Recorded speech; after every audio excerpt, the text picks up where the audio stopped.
شکرانه به قسمت تقدیر، شکرانه به بخت و نصیب، شکرانه به استقلالیت طلایی ملت، شکرانه به صلح و وحدت تاجیکستان، شکرانه به خدمت‌های بزرگی پدرانه و غمخوارانه، مهربانانه و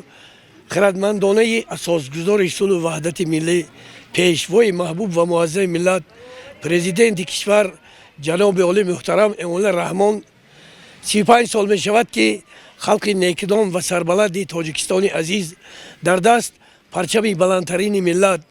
در روی سینه نشان بهترین ملت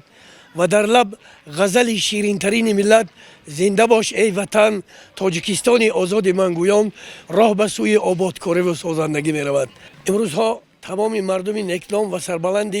تاجیکستان عزیز در عرفه در آستانه جشنگیری این جشن بزرگ ملی قرار دارند و همه در تمام گوشه و کنارهای شهر و نواحی جمهوری، در تمام گوشه و کنارهای دهات آبادکاری و سازندگی رفته ایستاده است. همه این آبادی، آرامی، آسودگی، تینجی، خاطرجمعی، صلح، وحدت، یکدلی، یکمرامی، مهر، محبت، عشق، صداقت، دوستی، برادری، برابری سرچشمه میگیرند از خدمت‌های بزرگی پیشوای محبوب و معظم ملت. از این رو من به پیشوای محبوب و معظم ملت گفتم که جان فدا در راه جانان کردید، صد بیابان را گلستان کردید، سرزمینی پاره پاره گشته را جمع کرده تاجیکستان کردید.